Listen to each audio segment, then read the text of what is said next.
Nós vamos continuar a nossa aula aqui, a lição 13. Nós tivemos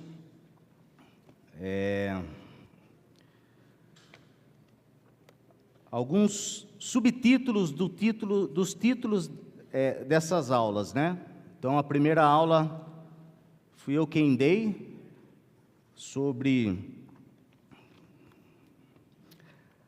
O título é a transformação de água em vinho. Então, nós tivemos aí algumas aulas dentro desse título, né? A primeira aula, obedecer às ordens de Cristo, que foi eu que dei. Depois o Ademar falou sobre os potes de água em Caná. O Neemias falou sobre o banquete de Satanás. A do Ademar e do Neemias eu estava na África, então eu não assisti. Mas eu fiquei meio curioso aqui desse banquete de Satanás aqui. Não li também. Depois eu vou assistir, se tiver no YouTube. Ou posso ler também aqui no livro, né? Lógico. Mateus Colina, semana passada, falou sobre a festa do Senhor. Eu também não estava pregando em São Paulo. E hoje, então, nós vamos finalizar esse tema, né? Da transformação de água em vinho, com o subtítulo... O primeiro sinal miraculoso de Jesus, né? O primeiro sinal miraculoso de Jesus. Deixa eu já deixar aberto aqui a espada.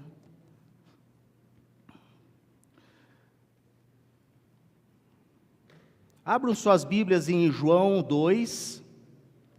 João 2. Nós vamos ler novamente essa passagem. A transformação de água em vinho.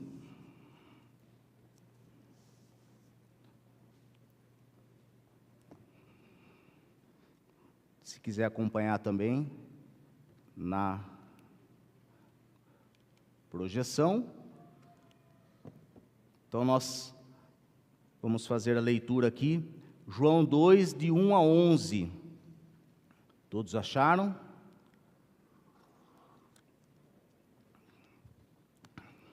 Então, vamos lá. No terceiro dia, houve o casamento em Caná da Galileia. A mãe de Jesus estava ali. Jesus e seus discípulos também haviam sido convidados para o casamento. Tendo acabado o vinho, a mãe de Jesus lhe disse: eles não têm mais vinho. Respondeu Jesus: que temos nós em comum, mulher? A minha hora ainda não chegou. Sua mãe disse aos serviçais: façam tudo o que ele lhes mandar. Ali perto havia 6 potes de pedra, do tipo usados pelos judeus para purificações cerimoniais. Em cada pote cabia entre 80 a 120 litros. Disse Jesus aos serviçais: encham os potes com água, e os encheram até a borda. Então lhe disse: agora levem um pouco de vinho ao encarregado da festa. Eles assim o fizeram, e o encarregado da festa provou a água que fora transformada em vinho. Sem saber de onde este viera, embora o soubesse os serviçais que haviam tirado a água, então chamou o noivo e disse: todos servem primeiro o melhor vinho, e, depois que os convidados já beberam bastante, o vinho inferior é servido. Mas você guardou o melhor até agora. Este sinal miraculoso em Caná da Galileia foi o primeiro que Jesus realizou. Revelou assim a sua glória, e os seus discípulos creram nele. Irmãos, Spurgeon nos faz ter um olhar sobre essa passagem de diversas formas. Tanto é que nós vemos aqui vários subtítulos. Mas nessa manhã eu quero enfatizar um olhar que eu achei interessante, de Charles Spurgeon, falando sobre a diferença entre sinais e milagres. Não existe sinais se não for milagre, mas existe o milagre. Então nós vamos tentar entender um pouquinho isso aqui, que a princípio eu fiquei um pouco confuso, mas depois estudando, buscando, a gente acaba entendendo um pouco melhor esse significado.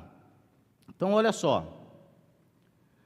Milagres, do grego, dinamis, é igual poder. Sinais significa poder.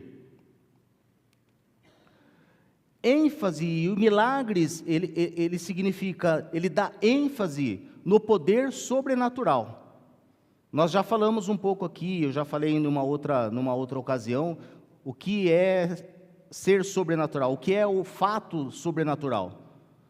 Natural é aquilo que nós humanamente, na nossa mente, no nosso raciocínio, nós entendemos que pode acontecer. O sobrenatural é aquilo que é impossível para o homem entender que possa acontecer, que é só Deus que pode fazer. Certo? Milagres apontam para a intenção de Deus em situações impossíveis. Então, sinais apontam para aquilo que é impossível para nós, mas que para Deus é possível, porque Deus pode todas as coisas. Milagres dá o foco no resultado do extraordinário, aquilo que foge do ordinário, aquilo que foge da ordem comum, do senso comum. Então, o extraordinário é o milagre que acontece. Exemplo: curas, ressurreições, controle sobre a natureza, e nós vemos vários exemplos disso na Bíblia, na palavra de Deus. Mas o propósito do milagre é mostrar o poder de Deus. O propósito do milagre é mostrar o poder de Deus. Ponto. Então nós vamos lá para os sinais miraculosos, para que a gente possa entender essa diferença. Sinais miraculosos do grego semeion, que é igual a sinal. Tá? Não sei se eu estou pronunciando certo o meu grego, porque eu vim agora de Moçambique, e lá o dialeto é cena, tá? Então vocês vão me desculpar. Então, sinais miraculosos, ele dá ênfase no propósito. Sinais miraculosos, ele tem a intenção daquele milagre ser um sinal para dar ênfase no propósito. São atos miraculosos que apontam para uma verdade espiritual maior, não apenas o extraordinário. Estão conseguindo me entender?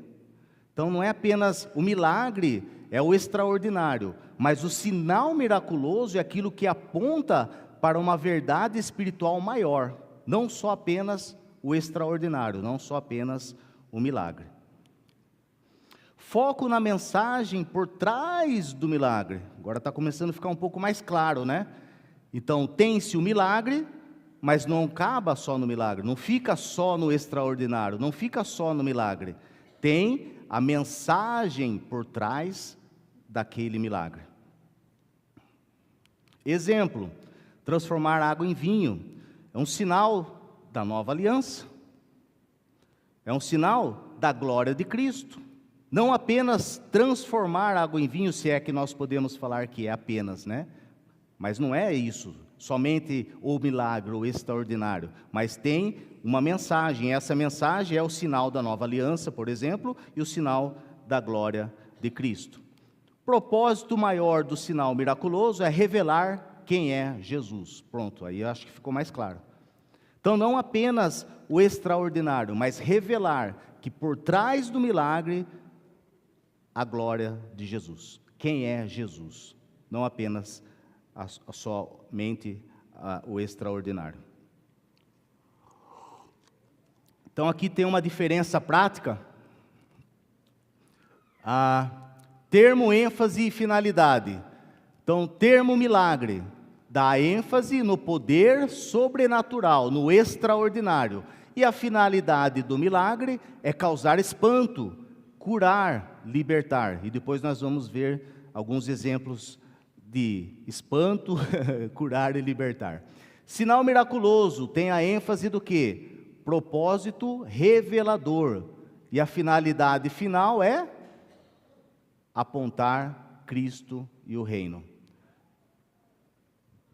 finalidade final, ficou bom, né? Se já é finalidade, é final. Mas é apontar Cristo. O propósito final do sinal miraculoso é apontar para Cristo e o reino. Nós acabamos de ler o livro de João. E João usa sinais de forma teológica aqui. Preste atenção que o Evangelho de João evita o termo milagre. Pode perceber, pode ler a carta de João inteira. Ele evita o termo milagre, o dinamis, e usa sempre o sinal, porque ele quer mostrar que cada ato miraculoso revela algo sobre quem é Jesus, e não apenas o extraordinário. Isso é interessante, né?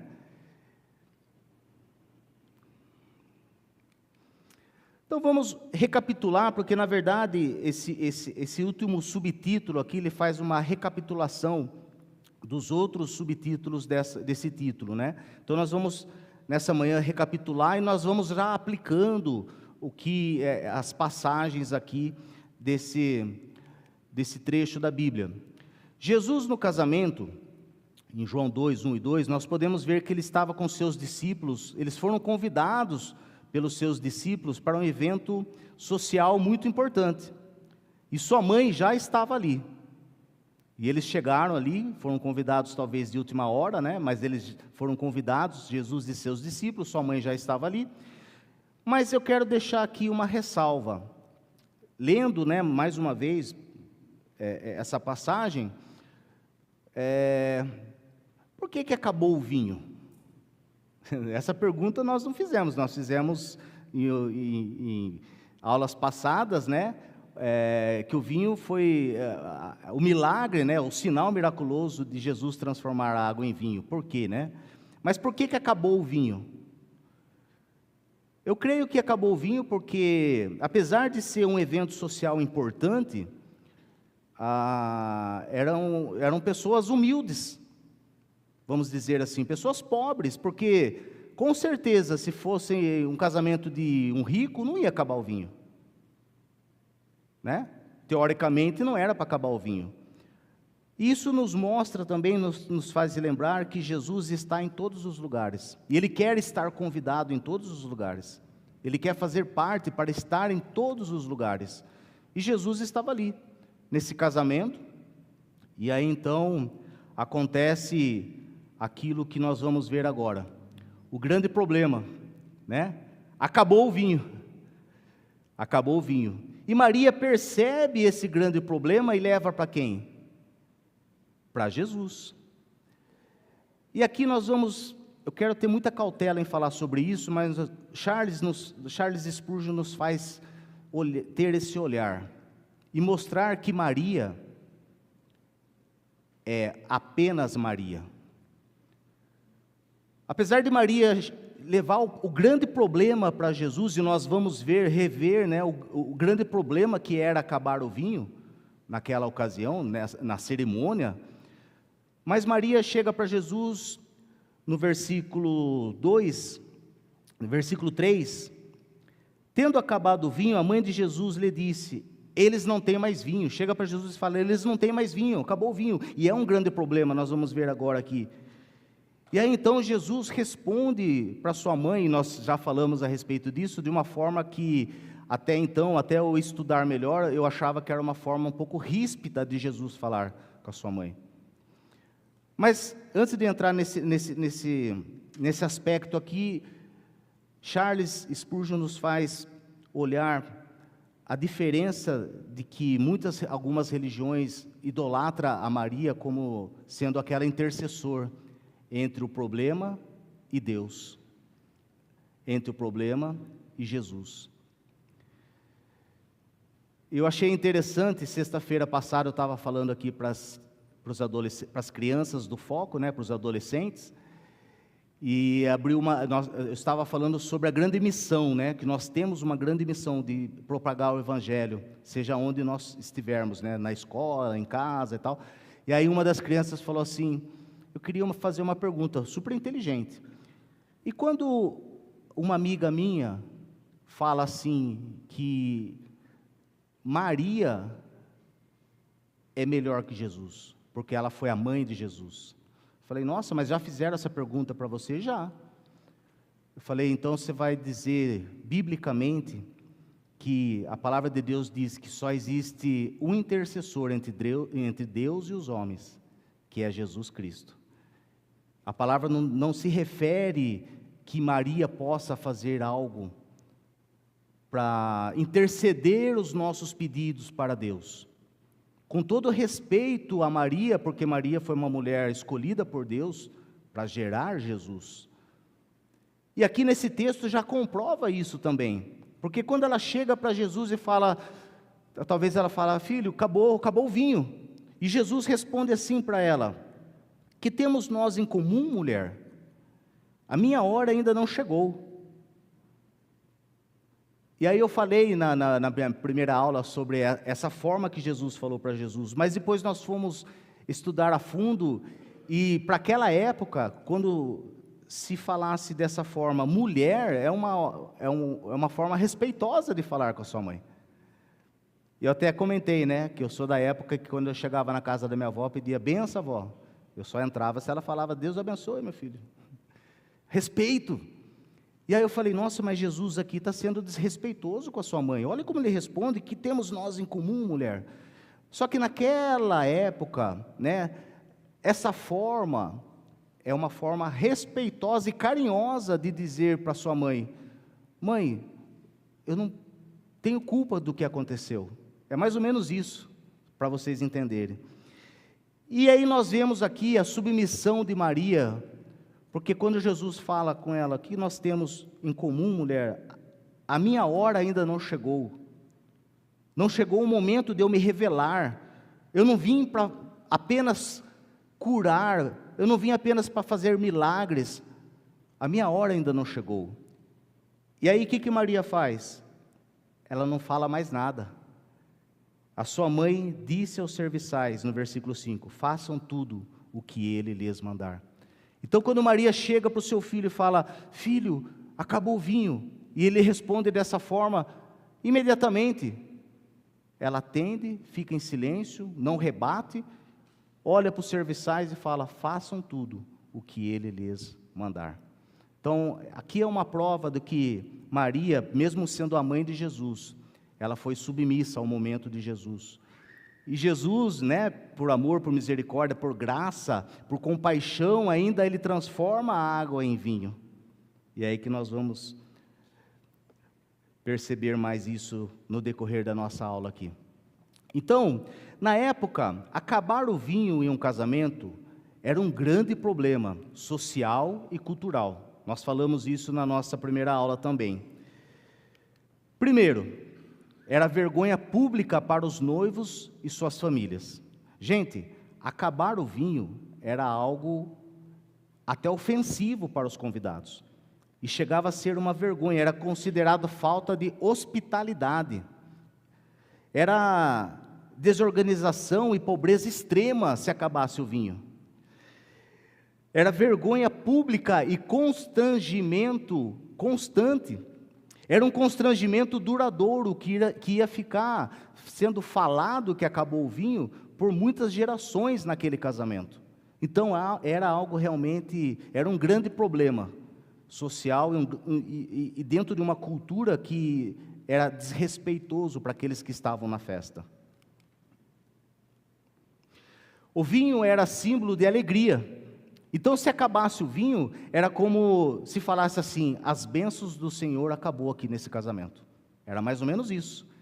Era grave a falta do vinho, acabar o vinho no casamento. E abria também precedentes legais.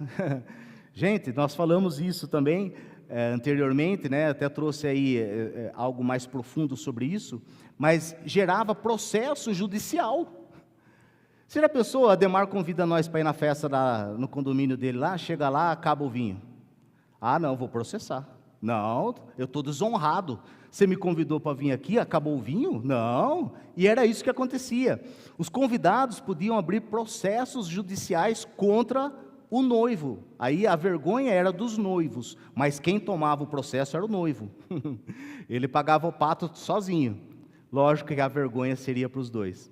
Então, assim, era um grande problema acabar o vinho. E Jesus inaugura o seu primeiro ministério numa festa. Isso é interessante, né? Porque o primeiro milagre de Jesus não foi num culto, não foi numa ação de graças, não foi numa reunião de oração. O primeiro milagre de Jesus foi numa festa. E Jesus principiou os seus sinais em Caná da Galileia ao transformar água em vinho, não apenas evitou um constrangimento, mas evitou uma possível crise social e até legal para aquela família. Então Jesus sabia do que se tratava a não ter mais o vinho na festa. Isso também nos mostra, irmãos, que Jesus se preocupa em detalhes das nossas vidas. Jesus conhece o grande problema que nós possamos estar passando, e Ele intervém sobre isso nas nossas vidas. E com um sinal de alegria e não de condenação, Ele começa o seu ministério em um casamento. E por que no casamento? Porque o casamento é símbolo de aliança, símbolo de comunhão e celebração. E ao invés de Jesus buscar o holofote para ele, buscar naquele momento uma cena que ele poderia parar todo mundo, chamar todo mundo, ou então falar para os seus discípulos pegarem os jarros e encherem de água, e aí alguém podia falar que aí já tinha alguma coisa combinada com seus discípulos para que fosse transformado a água em vinho. Não, ele pede para os serviçais. Vão lá, pegam os jarros, tragam aqui, enchem de água, os serviçais enchem até a boca, e Jesus então, sem nenhum ritual, sem nenhuma comemoração, sem nenhuma, aqui fala até, sem nenhum alarde, simplesmente Jesus fala: levem esses jarros com água para o mestre de cerimônia. E é isso que foi feito, Ele levou os jarros. E nós vemos que Jesus também faz o seu primeiro milagre num casamento, mas ele podia ter feito o seu primeiro milagre dias antes, quando ele estava no deserto. Nós vemos que o nosso Senhor tinha ficado uns dias antes no deserto, e depois de 40 dias de jejum, ele estava com fome. Normalmente, porque Jesus, apesar dele ser 100% Deus, ele veio e esteve junto com nós aqui na terra, 100% homem. Então ele sentiu fome, ele sentiu sede, e ele estava no deserto depois de 40 dias, e ele estava com fome. Tinha o poder para ordenar que as pedras se transformassem em pães. Ele tinha todo o poder, toda a autoridade para isso, mas ele não quis atender às suas próprias necessidades. E aí nós vemos que Jesus, com todo o seu poder, ele nunca usou o seu poder para si mesmo, para as suas próprias necessidades. Ele recusou a usar os seus poderes para o seu próprio benefício. E assim Jesus mostra a sua abnegação, a dependência do Pai e a obediência às Escrituras. Talvez nós nunca paramos para pensar nisso, que Jesus, naquele momento que ele estava com fome, ele podia, com toda a sua autoridade, ter transformado as pedras em pães. E aí depois nós não vamos entrar nessa questão, mas nós vemos que Satanás, sabendo daquele momento de fraqueza de Jesus, vai lá e tenta Jesus. Você não tem toda a autoridade? Transforma essas pedras em pães. Você está com fome? Transforma essa pedra em pão e come. E Jesus responde para ele, dentro das Escrituras, nem só de pão viverá o homem, mas de toda a palavra que procede da boca de Deus. E aí então Satanás tenta de novo, se você se prostrar diante de mim, te darei tudo isso. Ou então, se você pular daqui, os anjos, Deus dará a ordem para que os anjos peguem. E Jesus responde tudo dentro das Escrituras. E ali, ele podia ter usado o seu poder para matar a sua fome, mas ele abdicou a sua própria vontade. Terceiro, a obediência dos servos, irmãos. Quando Jesus fala para os servos, vão lá encha as talhas de água e levem para o mestre de cerimônia. Nós vemos que não teve nenhum tipo de pergunta, de questão, de questionamento. Água, por que água? Vamos buscar suco de uva então, fica mais fácil para transformar em vinho? Não, é água. E Jesus manda encher as talhas com água, e depois Jesus manda que leve um pouco ao mestre de cerimônia. E os servos obedecem, sem questionar absolutamente nada. O milagre aconteceu no caminho da obediência. Volto a repetir, não teve nenhuma cerimônia para que aquela água se transformasse em vinho, mas enquanto eles estavam ali levando a água, e a hora que o mestre, o chefe ali da festa, que é o responsável em cuidar de tudo ali, experimenta aquela água, nós vemos que o milagre da água é transformado em vinho. O mestre Sala se surpreende, e ele diz: guardaram o melhor vinho para o final. Nós vemos aqui, irmãos, na passagem, que, versículo 9, o encarregado da festa provou a água que fora transformada em vinho, sem saber de onde este viera, embora soubessem os serviçais, eles sabiam de onde tinham enchido aquela água, que era água, não era vinho. Então chamou o noivo e disse: todos servem primeiro o melhor vinho, e depois que os convidados já beberam bastante, o vinho inferior é servido, mas você guardou o melhor até agora. Irmãos, aqui existem alguns pontos de meditação que Deus, quando Ele faz algo na nossa vida, Ele não vai fazer meia boca. Nós vemos que foram 6 talhas cheias, talvez muito mais do que tinha no início da festa. Jesus podia ter falado assim: tá bom, vou fazer um milagre aí, que já vai resolver. Encha uma talha só ali, que já vai estar bom, já está acabando a festa. Dá para eles aí, boa. Não, logo 6. E aí então nós vemos também que o vinho foi melhor do que o primeiro. E na nossa vida é a mesma coisa, irmãos. Quando nós pedimos, chegamos diante de Deus com os nossos problemas, com aquilo que a gente precisa ser resolvido, aquilo que talvez seja desonra, seja vergonha para nós, o Senhor transforma em glória.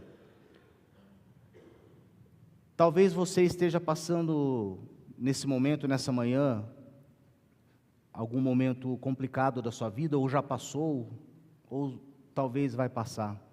Mas saiba que quando você chega diante de Jesus com o seu problema, Ele vai dar a resolução, Ele vai dar acima daquilo que nós precisamos.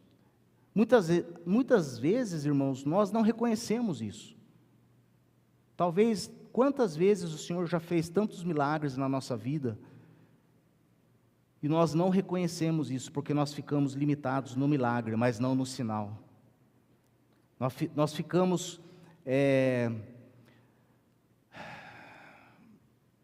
fugiu a palavra, nós ficamos acomodados com o milagre e não entendemos o sinal que Ele dá todos os dias para nós, muito mais do que nós precisamos, muito mais do que nós colocamos diante dEle. E aqui Ele mostra, que Jesus faz o melhor, sempre o melhor. E o exemplo, nós podemos ver em Mateus 14, Mateus 15, Marcos 8, que quando Jesus, Ele alimenta a multidão no deserto, Ele multiplica o pão, a passagem que Jesus estava ali diante de 5.000 homens, eles estavam com 5.000 pessoas, eles estavam fora as crianças, e crianças no Moçambique é maior, então se for mais ou menos assim, era muito mais do que 5.000. Irmãos, aí o menino tem lá o pão e o peixe. Ele podia falar assim: traga o pão. Foi lá, começou a cortar os pães e sobrou. Não, traz o pão e traz o peixe, porque além do pão, nós vamos pôr um recheio no meio. Jesus não trata os nossos problemas, as nossas indiferenças como simples esmola. Não, Ele faz a mais. E esse é um dos exemplos da Bíblia que nos faz lembrar, né, que além dele multiplicar o pão, Ele também multiplica o peixe. O pão já ia matar a fome, não é verdade? Tá bom, vocês estão aí morrendo de fome, mais de 5.000 pessoas aqui, pãozinho tá bom já. Não, Ele ainda multiplica o peixe, então Ele dá a mais. Ele faz isso na nossa vida, irmãos. Então, quando você chegar diante do Senhor, não se surpreenda, ou, aliás, se surpreenda sim, se surpreenda para você valorizar que quando Ele faz a mais do que a gente precisa. Caiu aqui, João. E aí também nós vemos o impacto dos discípulos, né? Nós temos o impacto dos discípulos. Esperar voltar a projeção. Tá pondo, tem carro na frente? Pode pôr aí, eu dou uma pausa aqui, nós estamos com tempo, eu estou adiantado na lição. Irmãos, chegue diante de Deus, sempre sabendo que Ele vai resolver, mas tem um porém nessa situação, Ele vai resolver no tempo dEle. Não foi no tempo que a Maria falou, acabou o vinho, Ele foi lá, tá bom mãe, não, nós não sabemos qual foi o tempo. Simplesmente, quando Ele fala o que temos nós em comum, mulher, não chegou a minha hora, ela ficou quieta, a palavra não diz nem que ela respondeu nada, ela simplesmente olha para os serviçais e diz, façam tudo o que Ele mandar, e saiu. E talvez Jesus não mandou naquele mesmo momento, nós não sabemos. A palavra discorre, né? Mas não sabemos. Quer falar aqui o número da placa? Eu já falo, mais fácil. EPC, quer falar? Já falo aqui, não precisa nem pôr aí.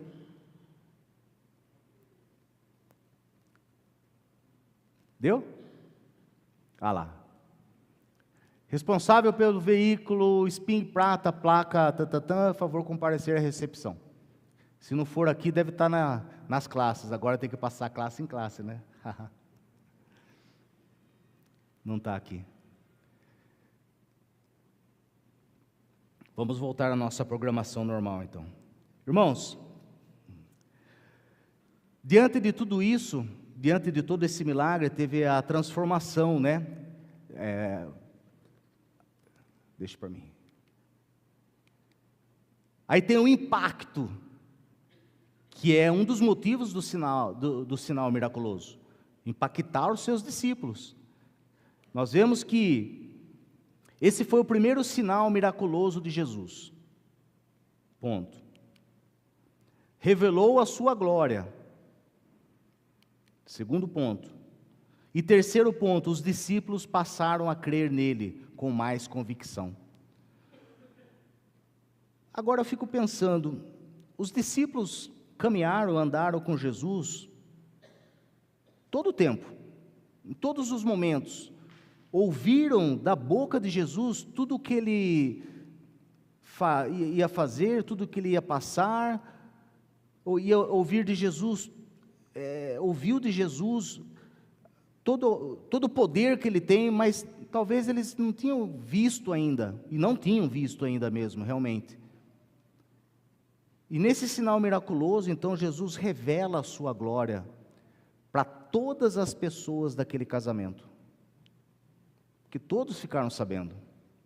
E além de revelar a sua glória, o seu poder e quem Ele era para todas as pessoas ali, Ele ainda fez com que os seus discípulos pudessem crer nele com mais convicção. Ele alinhou a fé dos discípulos com Jesus.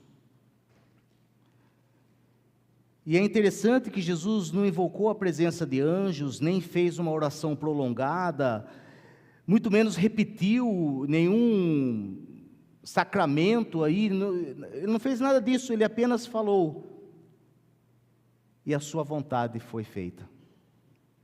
Ele apenas pediu para aqueles servos, e a vontade foi feita. E quando isso acontece, os discípulos ficam impactados.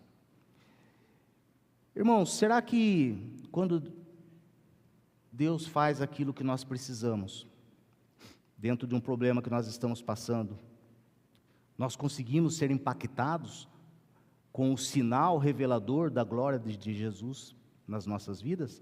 Ou nós falamos assim, nossa, ainda bem, né? É uma palavra muito usada, né? Nossa, ainda bem que deu certo. Mas por que deu certo? Será que nós transferimos esse ainda bem que deu certo, a glória reveladora de Jesus nas nossas vidas? Será que nós conseguimos entender que só deu certo porque Deus, que está sobre todas as coisas, permitiu que desse certo? Ou foi sorte, como o mundo aí fora diz? Eu sou um homem de muita sorte. Não. A sorte é aquilo que pode acontecer, que o mundo acha que acontece. Mas o que dá certo na nossa vida, seja uma coisa pequena ou grande, é porque a glória reveladora de Jesus se fez presente para que pudesse dar certo. E será que nós estamos entendendo que só deu certo porque foi Jesus, que está sobre todas as coisas, fez o milagre? E naquele casamento eu tenho certeza que muitos ali entenderam, porque o próprio mestre de cerimônia fez a menção que todos servem o melhor vinho primeiro, e no final, quando todo mundo já bebeu e já está com a boca amarga, talvez até não está nem muito consciente, né, do que vai beber o próximo, e ele percebeu que o próximo vinho era o melhor. E é isso que Deus quer fazer na nossa vida, sempre o melhor. Mas nós temos que, vamos entrar na nossa primeira aula ali, obedecer, aula 9. Nós temos que obedecer. O milagre só vai acontecer na nossa vida, irmãos, se nós obedecermos à voz de Jesus. Se aqueles serviçais não tivessem obedecido, tivessem dado um miguezinho ali, não tivessem colocado água, não tivessem enchido todos os potes, será que ia se revelar a glória de Jesus? Ia, porque Jesus ia fazer acontecer. Mas talvez não ia ser completa, porque nós temos que obedecer completamente ao nosso Senhor.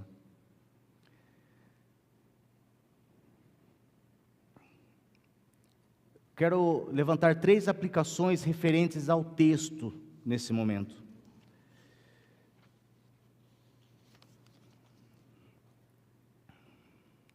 Primeira aplicação: sua relevância como sinal. Esse primeiro milagre visa ser um sinal revelador, nós já falamos, revelar quem Jesus é, não apenas o milagre. Assim como todos os demais que aconteceram adiante, o principal motivo do milagre era revelar a Jesus, mostrar quem Ele era. Aí chegou a hora de mostrar quem Ele era, o Filho de Deus, o enviado, o Messias, o Salvador do mundo, aquele que pode ter, tem e terá o domínio sobre as nossas vidas. Pode ter por quê? Se você permitir, se você aceitar Jesus como seu único e suficiente Salvador. Tem porque Ele vai fazer um milagre na nossa vida. A palavra de Deus diz que Deus tem um amor profundo por nós, e as suas bênçãos é para nos fazer prosperar e não amaldiçoar. Mas nós temos que obedecer. Revelar quem Ele era, essa é a maior relevância. Paulão vai tirar sarro de mim porque eu falei palavra errada. Toda vez que eu falo alguma palavra errada aqui, gente, depois vocês não sabem, já daqui a pouco começa meu WhatsApp aqui. Ele busca no IA o que significa a palavra errada que eu falei, e o IA ainda briga com ele. Falei, viu? Sua manifestação da glória. A aplicação referente ao texto também fala sobre a sua manifestação da glória. Observemos o seu aspecto especial como manifestação. Ele se manifestou e assim revelou a sua glória. Chegou o momento de revelar, mas não porque Maria falou, porque ele achou que ali era o momento certo de se revelar. E a sua confirmação da fé. Propósito de estabelecer a fé, é o que nós falamos, sobre não somente as pessoas que estavam ali no casamento, mas principalmente para os seus discípulos. Mas por que a gente fala que impactou os discípulos? E no final fala aqui, Versículo 11: esse sinal miraculoso em Caná da Galileia foi o primeiro que Jesus realizou. Revelou assim a sua glória, e os seus discípulos creram nele. Porque os discípulos não criam antes? Criam, mas os discípulos não tinham a confirmação da revelação da glória de Jesus. E por que Jesus fortalece os seus discípulos? Porque Jesus deixou uma ordenança para os seus discípulos, e essa ordenança serve para nós também. Hoje Jesus está revelando a sua glória para nós nessa manhã, para que nós possamos também fazer parte dessa ordenança. E qual é a ordenança que Jesus fez para os seus discípulos? Ir por todo mundo e pregar o evangelho a toda criatura. Irmãos, esse versículo ele é muito profundo, porque Jesus fala ir por todo mundo, não é ir por alguns lugares. E todo mundo significa onde você está. Você não precisa ir para a África, para Moçambique, entrar dentro de um presídio, ir para um hospital, ir numa clínica de recuperação, ir para a Cracolândia. Você deve ir, mas não é só lá. Aonde você está. Na sua escola, no seu trabalho, na sua faculdade, no seu dia a dia, no seu primeiro ministério, que é a sua casa. Ir por todo mundo e pregar o evangelho a toda criatura. Então eu fico imaginando que quando Jesus espanta os seus discípulos, impacta os seus discípulos com a revelação da sua glória, é para que se firmasse esse valor que realmente eles tinham a missão de proclamar o evangelho a toda criatura. E esse mesmo impacto, essa mesma missão serve para nós hoje, aonde nós estivermos.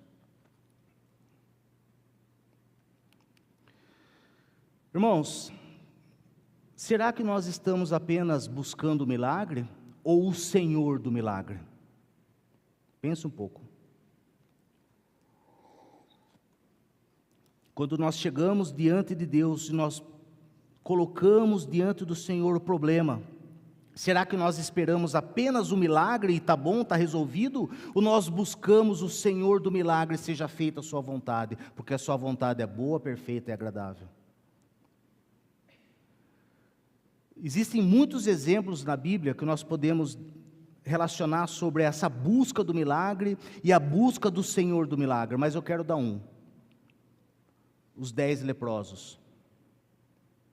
Senhor, impuros, somos impuros, nos cura, Senhor.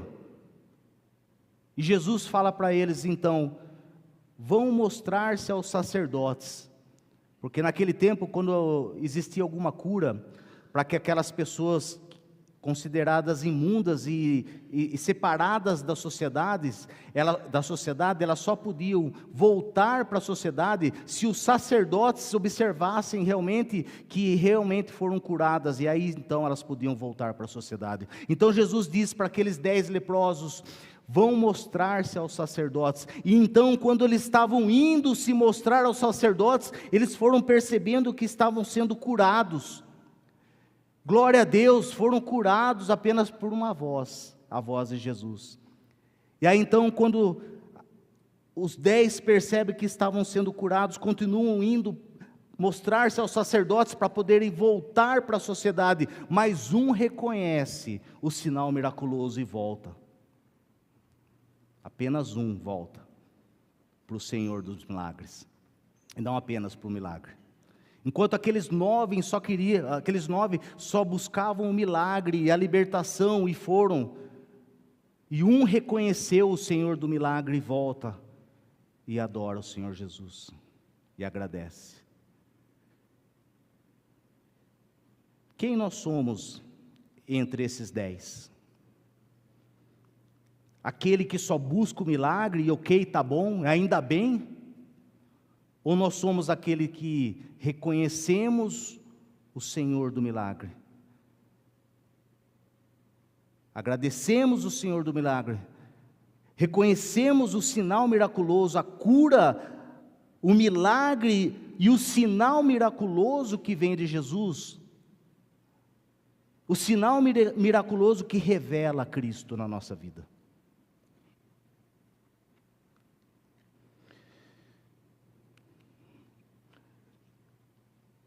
Milagre é bênção, mas não é tudo. Nós podemos receber a bênção de Deus, mas se nós não reconhecermos o autor da bênção, esse milagre não é tudo. Relacionamento acima das circunstâncias. O verdadeiro discípulo, nós valorizamos a Cristo mais do que benefícios temporais. Mais do que o milagre, nós temos que reconhecer o Senhor dos milagres. O milagre é temporário, mas a salvação é eterna. Irmãos, de 10, apenas um recebeu a salvação eterna. Dos 10 leprosos, todos receberam o milagre. Todos foram curados pelo Senhor do milagre, mas apenas um foi salvo.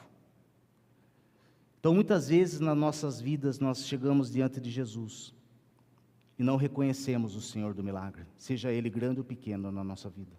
Irmãos, o simples fato de estarmos com saúde é um milagre. Eu tenho até medo de falar isso, mas eu falo porque é testemunho, irmãos. Todas as vezes que eu vou para a África, eu nunca tive nenhuma dor de barriga, nenhuma dor de cabeça. A Ademar está aqui, tem mais irmãos que foram comigo na primeira viagem. Irmãos, a África é o berço das doenças. Moçambique é o berço das doenças. Malária, cólera, HIV, tuberculose. Irmãos, a gente vai para a aldeia, aquelas pessoas estão... Eu não posto, eu não fico pondo essas coisas porque parece apelativo, mas a gente vê coisas ali que... insuportáveis de olhar. E o Senhor sempre me guardou. Isso não quer dizer que numa próxima vez eu vou ter alguma coisa. Minha vida está nas mãos do Senhor. Mas é um milagre. Cada manhã que eu levantava ali, Senhor, Pai, obrigado, Senhor. A minha maior preocupação era com a minha família aqui, mas também eu descansava no Senhor. Não era com a minha vida, de verdade, irmãos, porque eu estava ali sendo, quando eu vou para lá, ou quando eu faço a missão, eu estou sendo instrumento, nós somos instrumentos na mão do Senhor. Mas eu acordava de manhã e falava, Senhor, obrigado por esse dia. Na hora de deitar, Senhor, mais um dia, não tenho nada, estou bem para trabalhar amanhã. É um milagre. E será que a gente faz isso aqui, no nosso cotidiano do dia a dia? Levanta já com a cabeça, irmãos, levanta e está aqui, ó. Às vezes eu já me peguei assim, eu preciso me policiar. Eu acordo de manhã, antes do despertador, às vezes, eu desligo o despertador e eu começo a orar lendo o WhatsApp. Como isso? Falei, nossa, estou ficando bom, né? Não, estou sendo desrespeitoso com meu pai. Ele cuidou de mim a noite toda. Ele me deu mais um dia de vida. E eu, nossa, preciso responder, Pai, obrigado por essa noite, Senhor. Que? Nossa, espera aí, Deus. Não é assim, gente. Nós temos que nos programar e reconhecer o Senhor dos milagres. Onde eu estava aqui? E a prova da fé é verdadeira, irmãos. Nós temos buscado apenas o milagre, o Senhor dos milagres, mas buscamos Deus porque o amamos ou porque Ele é um resolvedor de problemas? Será que nós só buscamos a Deus porque Ele pode resolver os nossos problemas? Ou porque nós o amamos? A fé genuína não depende do que Deus faz ou fará nas nossas vidas. A fé genuína depende em saber que Ele está sobre todas as coisas. Ele está sobre tudo que acontece nas nossas vidas. E eu quero finalizar com essa pergunta. Mas antes de eu finalizar com essa pergunta, eu quero saber se alguém tem alguma pergunta para fazer. Nós temos ainda algum tempinho. Nós estamos em sala de aula, irmãos. Podem, se tiver alguma dúvida, se eu não souber responder, a gente chama os pastores lá embaixo, dá um jeito. Ou respondo na próxima aula. O Ademar está aqui também, é professor, ajuda aí. Deu para entender, irmãos? Milagre e sinais miraculosos?